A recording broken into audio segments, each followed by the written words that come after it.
बच्चों, कैसे हैं आप सब ठीक ठाक। मैं विजय यादव एक बार फिर से आपको स्वागत करता हूं आपके प्यारे से चैनल फिजिक्स एक सोच पर। बच्चों, अभी तक मैं इंग्लिश मीडियम से पढ़ा रहा था। आज से मेरा क्लास हिंदी मीडियम में स्टार्ट होगा। हिंदी मीडियम के बच्चों के लिए भौतिक विज्ञान पढ़ाया जाएगा। कुछ बच्चों की शिकायत भी थी कि सर आप इंग्लिश मीडियम पढ़ाते हैं, हिंदी मीडियम में नहीं पढ़ाते हैं। तो बच्चों, आज से हिंदी मीडियम में पढ़ाई स्टार्ट हो रही है। यूपी बोर्ड का सिलेबस, बिहार बोर्ड का सिलेबस, जो कुछ भी सिलेबस है इस भौतिक विज्ञान में आपको कवर कराया जाएगा। और बच्चों, आप लोग बहुत अच्छा हमें फीडबैक दे रहे हैं, तो इसी तरह से फीडबैक देते रहिए। जितने ज्यादा बच्चों तक मेरी वीडियो फैल सके उसको फैलाइए, लाइक कीजिए, कमेंट कीजिए, शेयर भी कीजिए और सब्सक्राइब जरूर कीजिए, क्योंकि आपके द्वारा ये थोड़ी हेल्प हमारे मनोबल को बढ़ाएगी। मैं और भी मन से और भी अच्छे तरीके से मान लीजिए कि आप लोगों के लिए मैं वीडियो बनाऊंगा।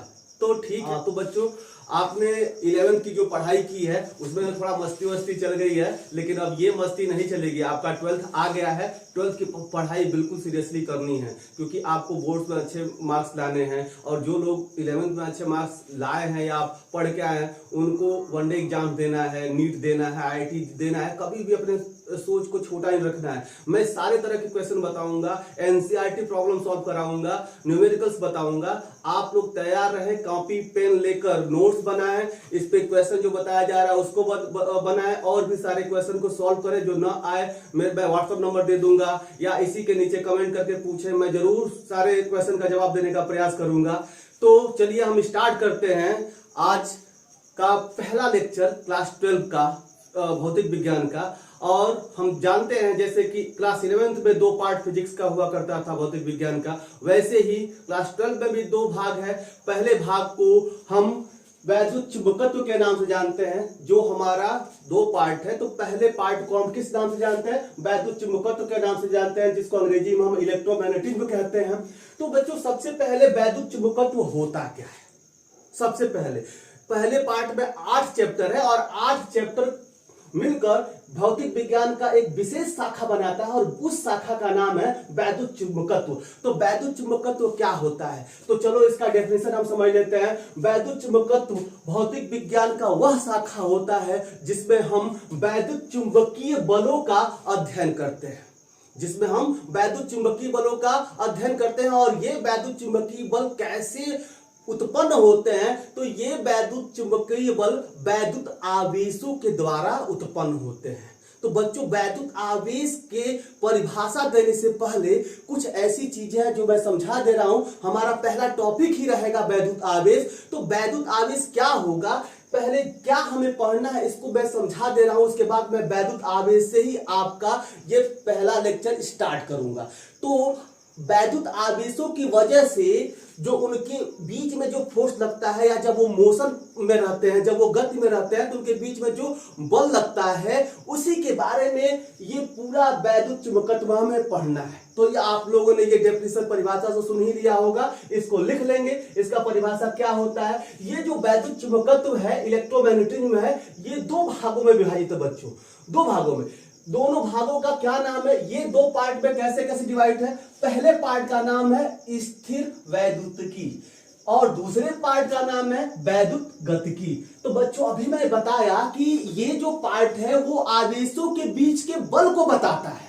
तो बच्चों, अब कुछ ऐसा होगा कि 2 आवेश स्थिर होंगे और उनके बीच का बल क्या होगा? कोई चैप्टर ऐसा आएगा जिसमें दोनों आवेश मोशन में होंगे, तो उनके बीच का बल कितना लगेगा? यही तो हमें इस चैप्टर में जानना है, इस पार्ट में जानना है। तो बच्चों, जो पहला 2 चैप्टर है, इस पार्ट का पहला 2 अध्याय जो है वो ये बताता है कि उन 2 अध्यायों में जो आवेश रहने वाला है वो स्थिर रहने वाला है। कैसा रहने वाला है? स्थिर रहने वाला है। मतलब उसमें मोशन हिले डुलेगा नहीं, एकदम स्थिर रहेगा। और उसके बीच में कितना बल लगेगा, उसकी वजह से कितना वैद्युत क्षेत्र उत्पन्न होगा, इन सब चीजों के बारे में पढ़ना है। तो पहले 2 चैप्टर में आवेश क्या होने वाला है? आवेश स्थिर होता है। मतलब इस पहले चैप्टर में और दूसरे चैप्टर में क्या होता है? आवेश स्थिर होता है। तो किन किन चैप्टरों में आवेश स्थिर होता है? वैद्युत आवेश तथा क्षेत्र। ये पहला चैप्टर में आवेश क्या होगा? स्थिर होगा। स्थिर वैद्युत विभव तथा धारिता। दूसरे चैप्टर में भी आवेश क्या होगा? स्थिर होगा। अब देखिए, इसका जो दूसरा पार्ट है उसका नाम है वैद्युत गतिकी। जैसा कि नाम है, यहाँ पे स्थिर वैद्युत था, तो इसमें आवेश क्या था बच्चों, स्थिर था। यहाँ वैद्युत गतिकी है, जैसा नाम है गतिकी, वैसे ही इसमें आवेश क्या होगा, गतिमान होगा। इसमें आवेश क्या होगा बच्चों, गतिमान होगा। तो भौतिक विज्ञान की वह शाखा जिसमें आवेश गतिमान होता है उसको हम क्या कहते हैं, वैद्युत गतिकी कहते हैं। भौतिक विज्ञान की वह शाखा जिसमें आवेश स्थिर होता है उसे हम क्या कहते हैं, स्थिर वैद्युतिकी कहते हैं, या इलेक्ट्रोस्टैटिक्स कहते हैं, इसको इलेक्ट्रोडायनेमिक्स कहते हैं। अब बच्चों देखिए, कोई भी ऑब्जेक्ट, कोई भी वस्तु जब मोशन में होती है तो उसका जो मोशन होता है वो दो तरह से होता है।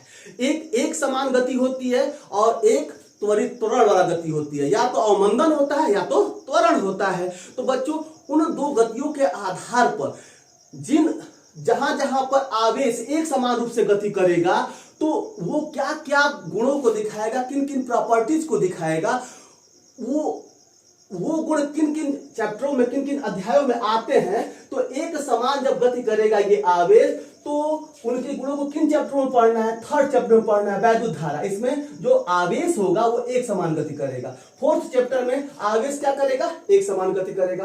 पांचवें चैप्टर में भी चुंबकत्व तथा द्रव्य में भी आवेश क्या करेगा, एक समान गति करेगा। छठे चैप्टर में भी वैद्युत चुंबकीय प्रेरण है, इसमें भी आवेश क्या करेगा, एक समान रूप से गति करेगा। बच्चों जो अब देखिए, ये लास्ट के दो चैप्टर है जिसमें जो आवेश एक समान गति नहीं करेगा। बच्चों इस प्रत्यावर्ती धारा में, प्रत्यावर्ती धारा कैसे प्रोड्यूस होती है, जो आवेश होगा एक बार एक तरफ जाएगा हाफ साइकिल में, फिर हाफ साइकिल में वापस आएगा, हाफ साइकिल में फिर उस डायरेक्शन में जाएगा, फिर वापस आएगा। तो ऐसे ही जाते आते रहेगा, मतलब ऐसे ही जाते आते रहेगा, वहां पे बताया जाएगा। तो इससे जो भी धारा प्रवाहित होती है उसको हम क्या करते हैं, वैद्युत धारा। और इसमें आवेश कभी एक्सीलरेटेड मोशन करेगा, कभी अवमंदित मोशन करेगा, कभी त्वरित गति करेगा, कभी अवमंदित गति करेगा। तो उसके बारे में इस 7वें चैप्टर में पढ़ना है कि जब इस प्रकार की गति करता है आवेश तो प्रत्यावर्ती धारा प्रवाहित होती है। और प्रत्यावर्ती धारा अभी हमें हमारे घर में जो बिजली जलती है वो प्रत्यावर्ती धारा का एक उदाहरण है। तो उसमें जो धारा प्रवाहित होती है वो कैसी धारा प्रवाहित होती है, प्रत्यावर्ती धारा प्रवाहित होती है। तो उसके क्या गुण है, कैसे हम जनरेटर बनाते हैं, जनरेटर में कैसे प्रत्यावर्ती धारा प्रोड्यूस होती है, इन सारी चीजों के बारे में पढ़ना है। ट्रांसफार्मर में प्रत्यावर्ती धारा का किस प्रकार से यूज है, उन सारी चीजों के बारे में वहां पे हम पढ़ेंगे बच्चों। और जो अंतिम चैप्टर है बताया जाएगा, मैक्सवेल की एक बहुत ही महान थियरी है, इसमें आप आगे पढ़ेंगे, पोस्ट ग्रेजुएट करेंगे तो उसमें किताब बन जाती है उसकी। तो बताया जाता है कि एक्सेलरेटेड चार्ज पार्टिकल जो होते हैं, जो त्वरित आवेशित कण होते हैं, वो एक प्रकार की तरंगे छोड़ते हैं और उन तरंगों को हम कहते हैं वैद्युत चुंबकीय तरंगे। तो बच्चों 8वें चैप्टर में जो आवेश होगा वो कैसा गति करेगा, त्वरित गति करेगा। तो अब यहां से क्लियर होता है कि इन दोनों चैप्टरों में जो आवेश है, यही वैद्युत आवेश, वो स्थिर रहने वाला है। इन चारों चैप्टरों में गति तो करेगा लेकिन उसका जो गति होगा वो एक समान होने वाला है, मतलब उसमें त्वरण वाला गति नहीं होगा। और इन दोनों चैप्टरों में उसका गति करेगा लेकिन वो एक समान नहीं होगा, इसमें बदलता रहेगा और इसमें लगातार क्या होता रहेगा, एक्सीलरेटेड मोशन करता रहेगा। तो ये हमारा पूरा फर्स्ट पार्ट है, इसमें 8 चैप्टर ये पढ़ना है। दूसरे पार्ट में बच्चों हम भौतिक विज्ञान के अलग अलग शाखाओं को पढ़ेंगे, जिसमें पहला जो शाखा होगा प्रकाशिकी होगा, दूसरा जो शाखा होगा वो आधुनिक भौतिकी का होगा, तीसरा जो शाखा होगा भौतिक विज्ञान का वो आपका एटॉमिक एवं न्यूक्लियर फिजिक्स का होगा, मतलब कि आप कह सकते हैं कि नाभिकीय भौतिक विज्ञान का होगा। और जो अंतिम शाखा होगा वो इलेक्ट्रॉनिक्स का होगा बच्चों, ठीक है। तो जैसे जैसे ये चैप्टर्स आते रहेंगे वैसे वैसे आपको पढ़ाया जाता रहेगा। तो ये था हमें फर्स्ट पार्ट में पढ़ना क्या है। अब फर्स्ट पार्ट में जो फर्स्ट चैप्टर है, अब इसके बारे में हमें पढ़ना है। तो चलिए हम आज स्टार्ट करते हैं फर्स्ट पार्ट का फर्स्ट चैप्टर। नोट्स बनाते रहिए, पढ़ते रहिए, दिखाते रहिए। और आपको लगता है कि हमसे नहीं हो पाएगा तो आप ही करेंगे, ध्यान से सुनिएगा, आप ही करेंगे और यहीं से करेंगे और आप नोट्स बनाते रहेंगे, यहीं पर सब याद हो जाएगा। बस थोड़ा सा दिमाग लगा के पढ़ना है। तो अभी तक तो हमें क्या पढ़ना है, आवेश के बारे में पढ़ना है। कहीं स्थिर होने वाला है, कहीं एक समान गति करने वाला है, कहीं पर उसकी गति क्या होने वाली है, असमान होने वाली है, बदलने वाली है। तो चलिए हम स्टार्ट करते हैं बच्चों, पहला चैप्टर पढ़ना।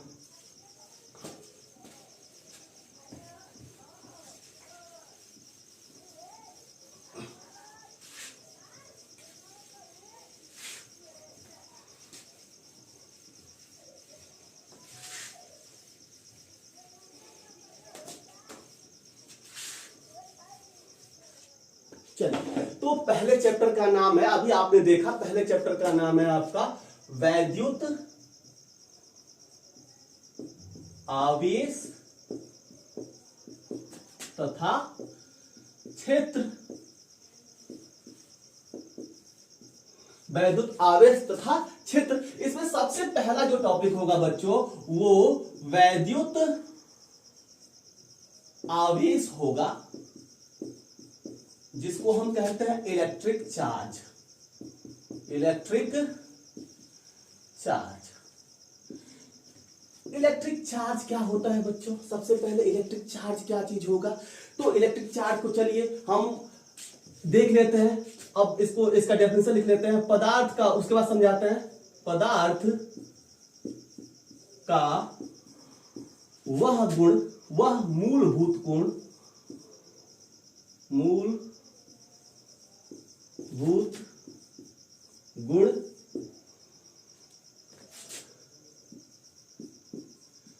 जिसके कारण वह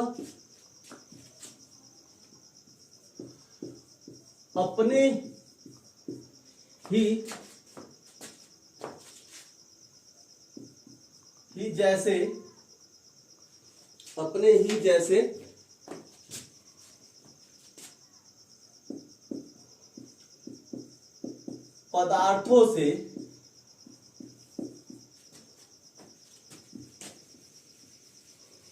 से या तो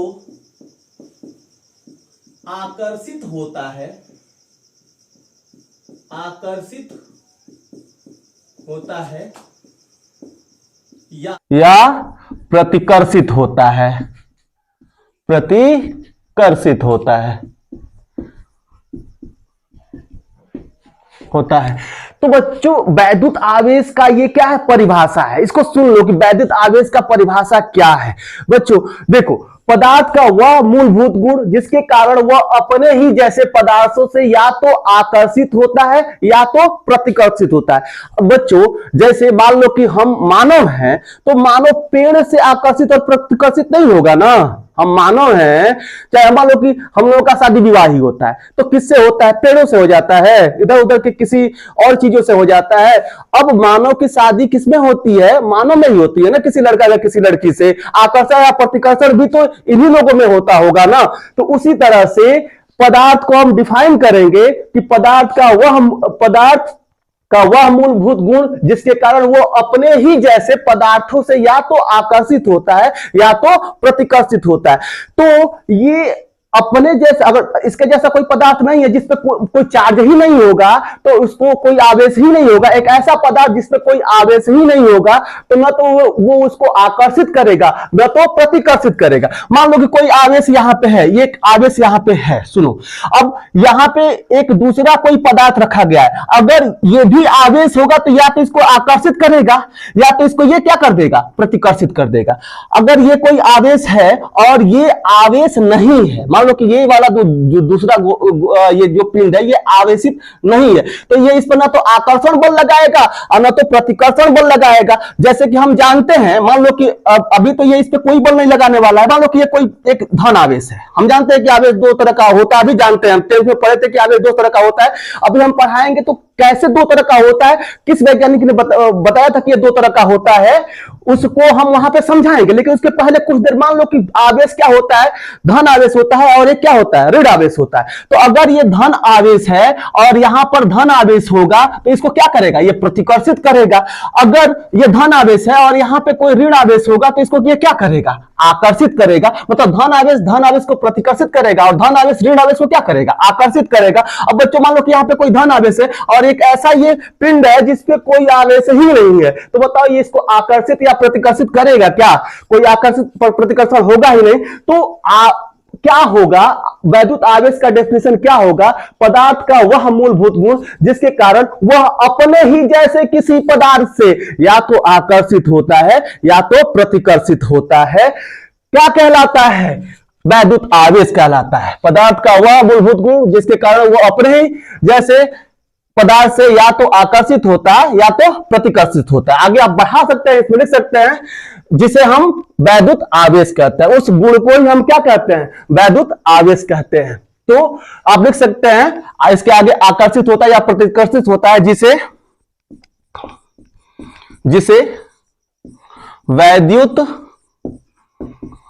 आवेश कहा जाता है।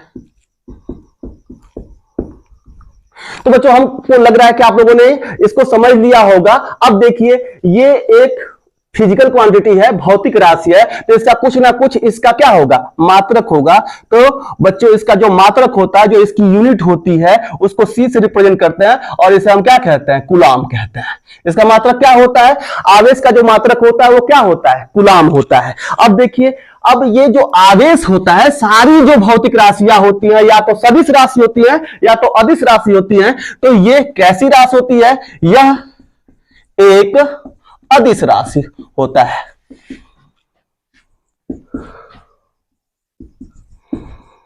ठीक है, ये कैसी राशि होती है, ये एक अदिश राशि होती है। ठीक है, तो वैद्युत आवेश कैसा राशि होता है, अदिश राशि होती है। तो आप इसको लिख सकते हैं कि वैद्युत आवेश क्या होता है, इसका मात्रक क्या होता है और ये राशि कैसी होती है। ठीक है, तो अब आपने देखा कि वैद्युत आवेश क्या है। अब आगे हमें पढ़ना है वैद्युत आवेश। मान लो कि अब हम क्लास 12 स्टार्ट कर रहे हैं, तो हमें थोड़ा सा इसके बारे में डिटेल में पढ़ना पड़ेगा कि पहली बार आवेश के बारे में किसने बताया, क्या कहा गया, आवेश कितने प्रकार का होता है। तो किसने बताया कि ये 2 प्रकार का होता है, चाहे जो भी जो थ्योरी रही उनके बारे में हम पढ़ना स्टार्ट करते हैं।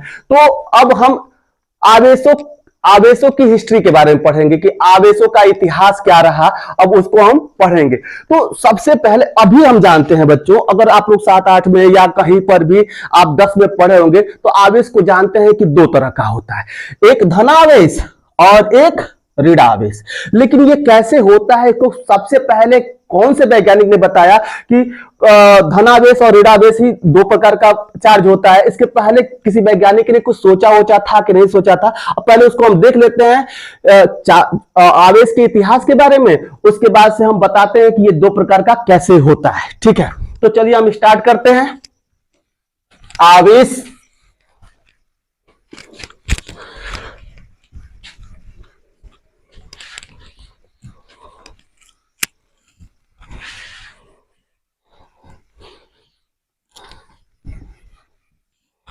चलिए हम स्टार्ट करते हैं आवेशों का इतिहास या आवेश का इतिहास।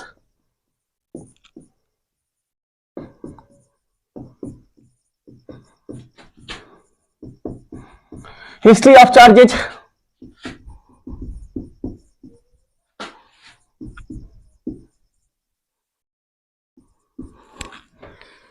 चलिए बच्चों, हिस्ट्री ऑफ चार्जेस क्या है। सबसे पहले जो आवेश का जो ये कॉन्सेप्ट दिया गया था बच्चों, वो किसके द्वारा दिया गया था, थेल्स के द्वारा दिया गया था। किसके द्वारा दिया गया था, थेल्स के द्वारा दिया गया था। थेल्स ने क्या बताया चार्ज के बारे में, जैसे आप लोग जनरली देखते होंगे जो हम लोग ये एक्सपेरिमेंट करते हैं, वही एक्सपेरिमेंट थेल्स ने भी किया। बच्चों जब हम छोटे होते हैं या मतलब कि 2, 3 या 4 क्लास में पढ़ते हैं, तो थोड़ा सा हम उदंता करते रहते हैं, शरारत। तो आप उस समय एक शरारत किए होंगे, एक पेन लिए होंगे, पेन को किसी अपने दोस्त के बालों में क्या करते होंगे, रब करते होंगे और कहते कि देखो ना ये, अब कागज के छोटे छोटे टुकड़े बना लेते होंगे और उसके पास लेकर जाते होंगे और कागज इसमें क्या हो जाता होगा, स्टिक कर जाता होगा, चिपक जाता होगा। तो कहते हो कि देखो हम कागज को इसमें क्या कर दिए, चिपका दिए। तो कोई इसमें दिमाग लगाने वाला लड़का होता होगा तो कहता होगा हाँ तुम ही जानते हो, वो तेलवा की वजह से क्या हो जा रहा है, सट जा रहा है। तो बच्चों ऐसा नहीं होता है। जब कभी किसी तैलीय पदार्थ या किसी सिल्की मटेरियल से कोई ऐसा चीज हम रगड़ते हैं, तो जिसको रगड़ते हैं वो क्या हो जाता है, आवेशित हो जाता है। और वो जो कागज का टुकड़ा है ना, उस पर भी एक थोड़ा सा क्या होता है, आवेश होता है, जिसकी वजह से इसके पास जब लेकर जाते हैं तो विपरीत आवेश होता है, विजातीय आवेश होता है, जिसकी वजह से वो अपने तरफ क्या कर लेता है, खींच लेता है, अट्रैक्ट कर लेता है। आप जानते ही हैं कि अपोजिट चार्जेज, अपोजिट जो आपका ये होता है, मेल फीमेल में क्या होता है, अट्रैक्शन होता है, वैसे ही अपोजिट चार्ज होगा तो क्या होगा, यहाँ पे अट्रैक्शन हो जाएगा। तो इन्होंने ये बताया, जो हम लोग देखते हैं, हम लोग जो करते हैं, जो हम लोग छोटे पे करके छोड़ चुके हैं, वो ये क्या कर दिए, थियोरी के रूप में लिख दिए बच्चों। तो क्या लिखे कि जब किसी भी, मान लीजिए इस तरह से एबोनाइट का रॉड ले लो या प्लास्टिक का रॉड ले लो या कोई ऐसा ग्लास का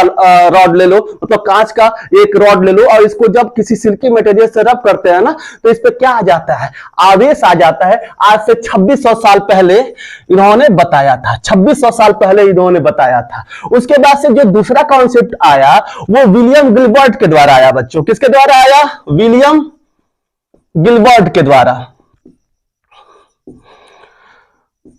बच्चों ये बोर्ड में इससे क्वेश्चन नहीं पूछा जाएगा, लेकिन आपसे पूछा तो जा सकता है। कोई पूछ दे तो आप बताइए कि आवेश के बारे में सबसे पहले किसने बताया था, तो आप बता सकते हैं नेथेल्स के ने बताया था। तो ये वैज्ञानिकों ने क्या क्या कहा, आपको नाम क्या होना चाहिए, याद होना चाहिए। इससे बोर्ड में क्वेश्चन नहीं पूछता है, लेकिन ये इतिहास आपको पता होना चाहिए। अगला वाला जो टॉपिक है, इसलिए मैं 2-4 मिनट में इसको बता के क्या कर रहा हूं, खत्म कर रहा हूं। तो विलियम गिलबर्ट ने क्या बताया आवेशों के बारे में? तो विलियम गिलबर्ट ने जो बताया वो ये बताया, इन्होंने जो दो पदार्थों के बीच में, जो दो बॉडी के बीच में एक फोर्स न्यूटन ने बताया था, इन्होंने बताया कि जब हम किसी चीज को रब करते हैं, जब उस पर आवेश आ जाता है, तो ये जो बल लगाता है वो उस प्रकार का बल नहीं होता है। जैसे इसके पिछले वाले क्लास में 11th में आप ग्रेविटेशन पढ़े होंगे तो आपको बताया गया होगा कि अगर कोई दो पिंड हैं और किसी r डिस्टेंस पर रखे गए हैं, तो इन दोनों के बीच, इसका द्रव्यमान m1 है, इसका द्रव्यमान m2 है, तो इन दोनों के बीच में कितना फोर्स लगता है जी?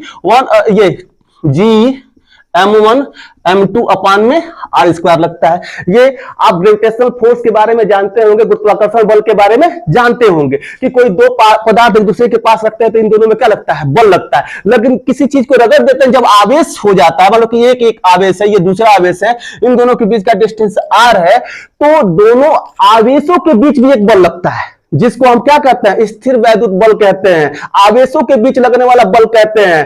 तो अगर मान लीजिए इतनी दूरी पर अगर किन्हीं दो आवेशों रख दिया जाए, तो ये जो गुरुत्वाकर्षण बल इन दोनों के बीच लगता है ना, अट्रैक्शन वाला, आकर्षण वाला, उससे बहुत ही ज्यादा मात्रा में ये आपका इलेक्ट्रोस्टैटिक फोर्स लगता है, स्थिर वैद्युत बल लगता है।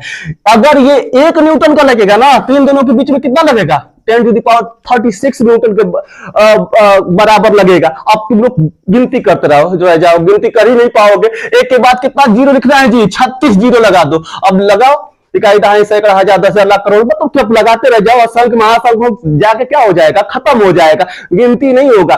तो इसका जो मान है, इन दोनों बॉडीज के बीच में जब आवेशित हो जा रही है, तो इस वाले बल का मान बहुत ज्यादा हो जा रहा है।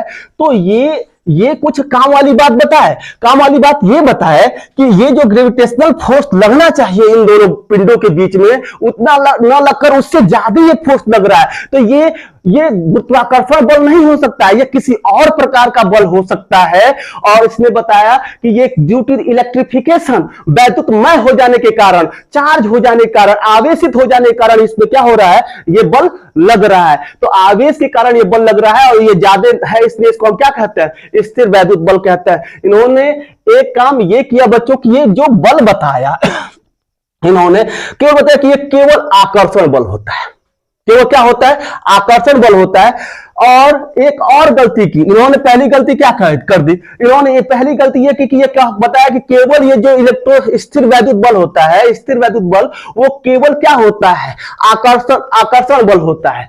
लेकिन बाद में पता चला कि नहीं, ये प्रतिकर्षित भी करता है। अभी बताया कि समान चार्जेज में, समान आवेशों में क्या होगा, प्रतिकर्षण, और असमान आवेशों में क्या होगा, आकर्षण। तो पहली गलती इन्होंने कहा कि केवल ये क्या होता है, आकर्षण वाला बल होता है। और दूसरा बल इन्होंने बताया कि दूसरा जो इनसे गलती हो गई, ये कहा कि ये जो आवेश है ना, केवल ये कुचालक वस्तुओं पे आती है, केवल प्लास्टिक, ये आपका एबोनाइट और आपका कांच जैसे वस्तुओं पे आवेश आता है, कंडक्टर पे नहीं आता है। कंडक्टर मतलब चालक पर नहीं आता है। चालक मतलब समझ रहे हो ना, एल्यूमिनियम हो गया, आपका सिल्वर हो गया, कॉपर हो गया, ये सारी चीजें चालक होती है और उनको रगड़ने पे ये उस पे आवेश नहीं आता है, इन्होंने बताया था। तो इसमें दो गलती क्या कही इन्होंने, इनकी दो गलती हो गई कि ये बताया कि केवल ये कौन सा बल लगाता है, आकर्षण। और जो आवेश होता है वो केवल और केवल किस पे आता है, कुचालक।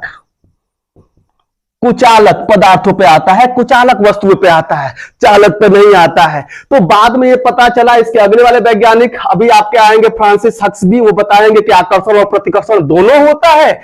ये जो वैद्युत स्थिर वैद्युत बल होता है वो आकर्षण और प्रतिकर्षण दोनों नेचर को दिखाते हैं, दोनों प्रकृति को दिखाते हैं।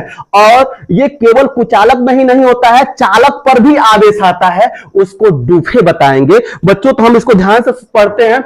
इन्होंने बस इसको दिमाग में बनाए रखना है कि इन्होंने क्या बताया। पहली बार जो गुरुत्वाकर्षण बल था उसको हटाकर बताया कि नहीं एक स्थिर वैद्युत बल लगता है। इनमें कमी क्या रह गई, दो चीज, कि इन्होंने बताया कि ये जो आपका स्थिर वैद्युत बल है केवल आकर्षण होता है, इसमें केवल आकर्षण बल होता है, प्रतिकर्षण बल नहीं होता है। और ये केवल जो आवेश होता है वो केवल किस पे उत्पन्न होता है, केवल और केवल कुचालकों पे उत्पन्न होता है, चालकों पे नहीं होता है। ठीक है, तो ये इनकी दो कमियां थी, इसको कैसे दूर किया गया उसको हम देख लेते हैं। जो तीसरे वैज्ञानिक थे, तीसरे वैज्ञानिक का जो नाम है वो आपका फ्रांसिस हक्सबी थे।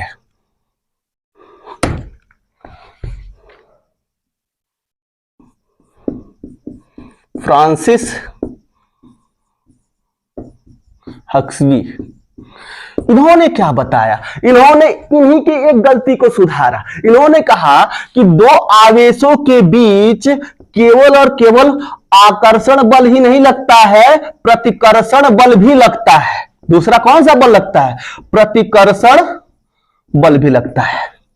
आकर्षण प्लस क्या लगता है, प्रतिकर्षण बल दोनों लगता है। और इन्होंने बताया कि अगर मान लीजिए कि अगर ये एक ही प्रकार के आवेश हो, मतलब कि एक ही प्रकार के क्या है आवेश हो, तो ये क्या करेंगे, एक दूसरे को क्या कर देंगे, प्रतिकर्षित कर देंगे। और कुछ और मतलब कि कोई दो और आवेशित बात ले, कुछ आवेश एक दूसरे को आकर्षित करते हैं, कुछ आवेश एक दूसरे को क्या करते हैं, प्रतिकर्षित करते हैं। तो आकर्षण और प्रतिकर्षण बल के बारे में फ्रांसिस हक्सबी ने बताया था। अब चलिए इसके बाद जो चौथे वैज्ञानिक थे उनका नाम था आपका स्टीफन ग्रे। Stephen grey. बच्चों इन्होंने क्या बताया, इन्होंने इन आवेशों के आधार पर पदार्थों को ही दो भागों में बांट दिया।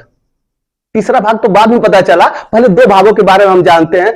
इन्होंने बताया कि ऐसे पदार्थ जिसमें आवेश बिना रुके टोके क्या करते हैं, प्रवाहित होते हैं, उनको चालक कहते हैं। ऐसे पदार्थ जिसमें आवेश क्या करते हैं, प्रवाहित हो जाते हैं इस आसानी से, उनको हम क्या कहते हैं, चालक कहते हैं। और ऐसे पदार्थ जिसमें आवेश प्रवाहित ही नहीं होते हैं, जहां पे हैं उत्पन्न तो होंगे, जैसे कि आपका ग्लास हो गया, ये जो कांच है, प्लास्टिक है, उस पे आवेश तो आ जाएगा, लेकिन उसके अंदर वह फ्लो नहीं करेगा, बहेगा नहीं, चलेगा नहीं, दौड़ेगा नहीं। ठीक है, तो जिसमें आवेश नहीं दौड़ेगा वो क्या है, वो है कुचालक। और जिसमें आवेश क्या होगा, दौड़ जाएगा, वो है चालक।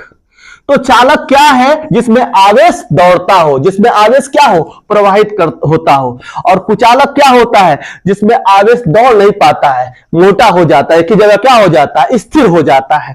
तो जब आवेश एक जगह स्थिर हो जाता है तो उसको हम क्या कहते हैं, कुचालक। जिन पदार्थों में नहीं फ्लो कर पाता है उन्हें हम क्या कहते हैं, कुचालक। सबसे पहले इस कुचालक के बारे में किसने बताया था, स्टीफन ग्रे ने बताया था बच्चों। अब इसके बाद से अगले वैज्ञानिक का जो नाम आता है वो अगले वैज्ञानिक हैं आपके पांचवें वैज्ञानिक, ये डूफे हैं बच्चों।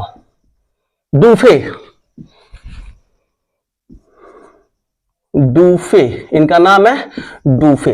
अब बच्चों डूफे ने जो बताया वो किसको ठीक किया, किसके में कमी रह गई थी, विलियम गिलबर्ट ने क्या बताया था, जाके देखिए पीछे वीडियो में। इन्होंने बताया था केवल और केवल हम कुचालकों को ही क्या कर सकते हैं, आवेशित कर सकते हैं। इन्होंने क्या बताया कि हम कुछ खास प्रकार के केवल कांच जैसी वस्तुएं हो, एवोनाइट जैसे रॉड है, उनको हम क्या कर सकते हैं, आवेशित कर सकते हैं।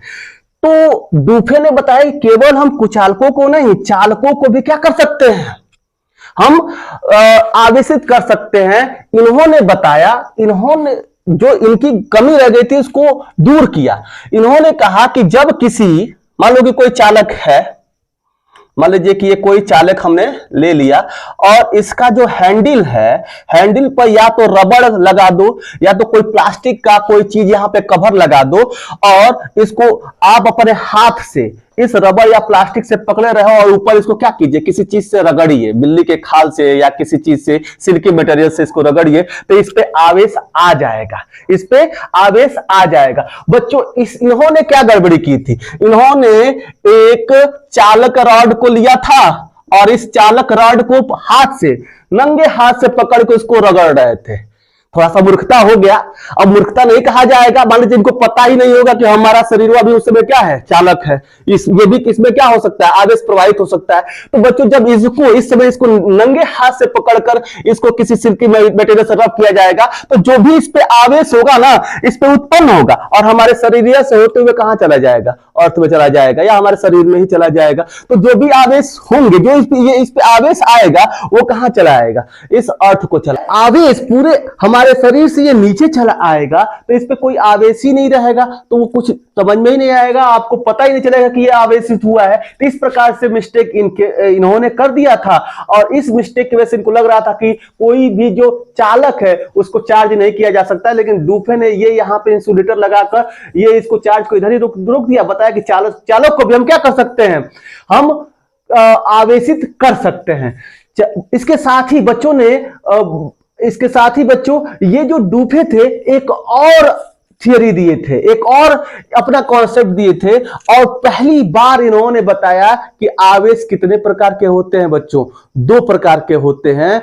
और जो कांच पर या जो बिल्ली के खाल पर जो आवेश आता है, जब हम रगड़ते हैं तो कांच या बिल्ली के खाल पर जो आवेश आता है उसको हम कहते हैं विट्रस।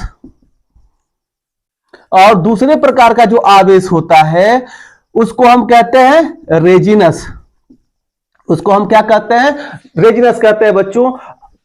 बिल्ली के खाल या कांच जैसे पदार्थों पे जो आवेश आता है वो होता है बच्चों विट्रस। और उसके साथ ही प्लास्टिक का राड हो गया या सपोज कर लीजिए कि एबोनाइट का राड हो गया, अंबर का राड हो गया या सिल्की मटेरियल हो गया बच्चों, उस पे जो आवेश आता है वो रेजिनस होता है। और आप समझ सकते हैं कि यहां पे पहली बार बताया जा रहा है कि आवेश कितने प्रकार का होता है बच्चों, 2 प्रकार का होता है। चलिए, तो ये डूफे की डिस्कवरी थी, ये डूफे का ये सारे कॉन्सेप्ट थे बच्चों।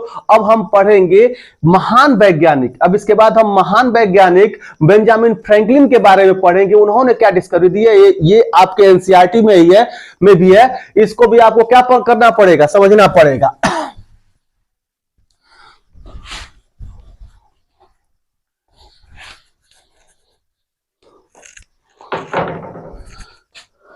तो अब हम पढ़ेंगे बच्चों बेंजामिन फ्रैंकलिन का प्रयोग।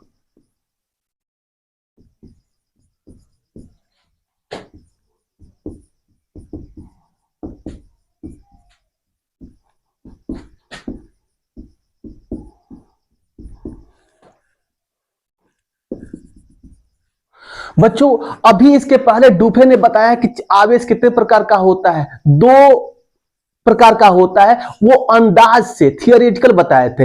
इन्होंने प्रैक्टिकली प्रयोग करके ये प्रूफ कर दिया कि चार्ज आवेश जो होते हैं बच्चों वो 2 प्रकार का होता है।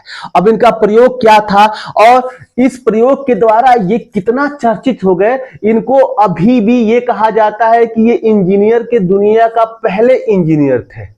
जैसे ये जो हमारा आवेश जो प्रोड्यूस होता है, आवेशों की दुनिया का, स्थिर वैद्युत क्षेत्र की दुनिया के ये पहले इंजीनियर थे। इनको पायोनियर ऑफ इंजीनियर कहा जाता है, पायोनियर ऑफ इन्वेंटर्स कहा जाता है। क्यों? इसी एक्सपेरिमेंट की वजह से। तो देखिए इन्होंने कैसा एक्सपेरिमेंट किया। इन्होंने बच्चों देखिए, इन्होंने एक बहुत ही हल्का, मतलब जिसका नेग्लिजिबल मास हो, एक धागा लिया, इसके साथ एक ग्लास रॉड को क्या किया, लटका दिया। इसके साथ एक और ग्लास रॉड को इन्होंने क्या किया, लटकाया।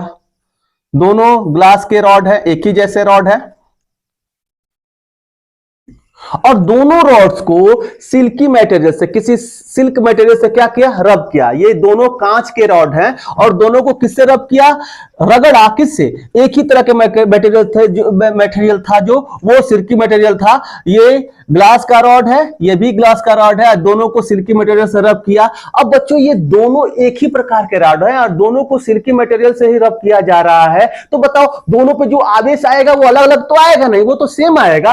तो उन्होंने माना कि इस पे जो आवेश आ रहा है, सपोज कीजिए पॉजिटिव ही आ रहा है, तो इस पे भी जो आवेश आएगा वो क्या आएगा, पॉजिटिव आ रहा है।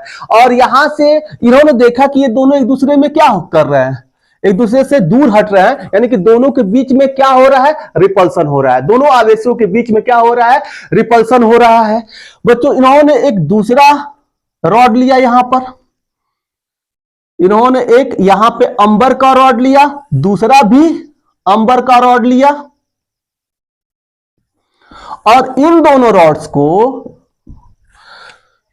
बिल्ली के खाल से रगड़ा। इन दोनों रॉड्स को बिल्ली के, इसको भी बिल्ली के खाल से रगड़ा और इसको भी किससे रगड़ा, बिल्ली के खाल से रगड़ा। बच्चों बेंजामिन फ्रैंकलिन ने यहां पर भी देखा कि इन दोनों रॉड में भी क्या हो रहा है, रिपल्सन हो रहा है। यहां पर भी श्योर है कि दोनों पे सेम चार्ज आए हैं और दोनों में क्या होगा, रिपल्सन होगा, दोनों में सेम आवेश आया है। लेकिन बच्चों ऐसा हुआ कि इन्होंने जब इसका ग्लास का ये जो चार्ज रॉड है इसको यहां पे लिया, तीसरे जगह पे इस दोनों में से एक रॉड को यहां पे लिया और इन दोनों में से एक रॉड को यहां पे लटकाया, तो इन्होंने देखा कि ये दोनों क्या कर रहे हैं, एक दूसरे से अट्रैक्ट, एक दूसरे से क्या हो जा रहे हैं, अट्रैक्ट हो जा रहे हैं।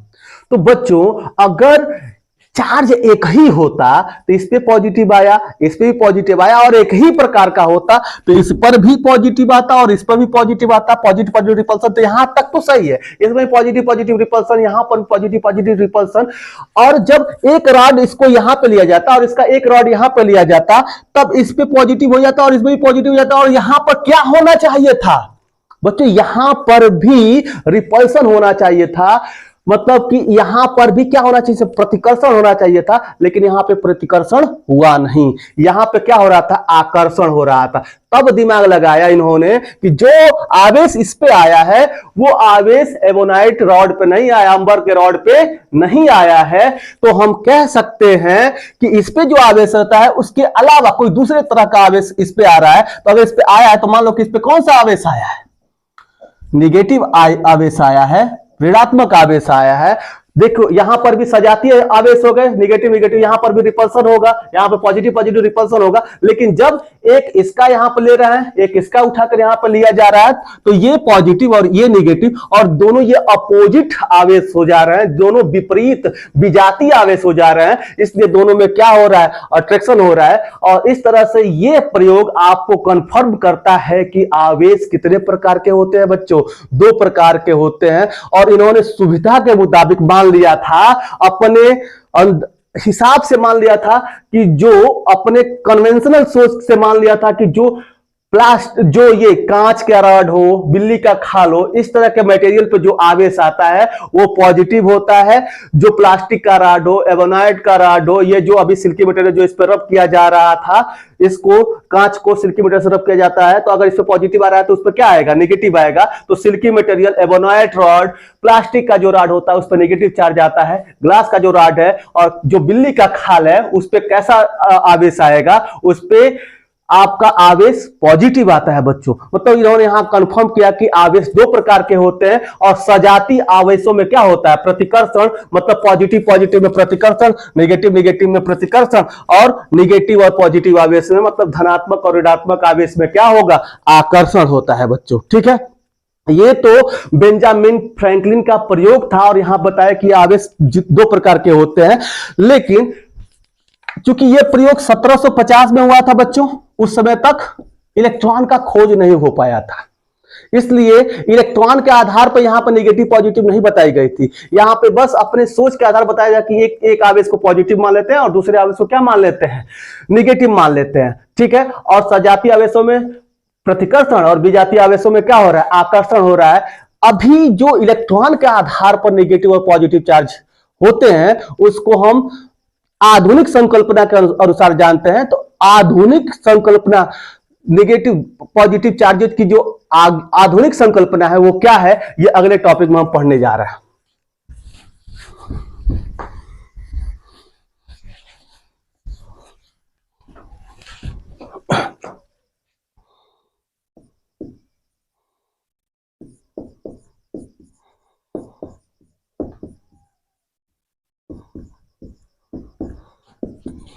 बच्चों जो आधुनिक संकल्पना है वो हम जानते हैं, आप लोग परमाणु एटम के बारे में कक्षा 9 में पढ़ चुके होंगे। यहां पर भी समझ लीजिए, थोड़ा बहुत मैं बता दे रहा हूं कि परमाणु क्या होता है। आप जानते हैं परमाणु के बिल्कुल सेंटर पे एक नाभिक होता है और नाभिक के अंदर न्यूट्रॉन और प्रोटॉन होते हैं। न्यूट्रॉन पे कोई आवेश नहीं होता है, जब आवेश ही नहीं होता है तो अभी हम न्यूट्रॉन की बात नहीं करेंगे। अभी हम ये समझेंगे कि नाभिक में जो होता है वो क्या होता है, प्रोटॉन होता है। और जितने प्रोटॉन नाभिक के अंदर होते हैं उतने ही इलेक्ट्रॉन नाभिक के चारों तरफ विभिन्न कक्षाओं में क्या कर रहे होते हैं, चक्कर लगा रहे होते हैं बच्चों। यानी कि जितना पॉजिटिव चार्ज, जितना आवेश इलेक्ट्रॉन पे होता है उतना ही आवेश किस पे होता है, प्रोटॉनों पे होता है। तो जितना नाभिक के अंदर पॉजिटिव चार्ज होता है बच्चों, उतना ही निगेटिव चार्ज बाहर होता है। नाभिक के बाहर डिफरेंट ऑर्बिट में जो इलेक्ट्रॉन होते हैं वो चक्कर लगा रहे होते हैं। तो सपोज करो कि कोई एक हमने परमाणु लिया और इसके अंदर 10 प्रोटॉन है और 10 ही इलेक्ट्रॉन इसके चारों तरफ क्या कर रहे हैं, चक्कर लगा रहे हैं। एक दूसरा परमाणु लिया हमने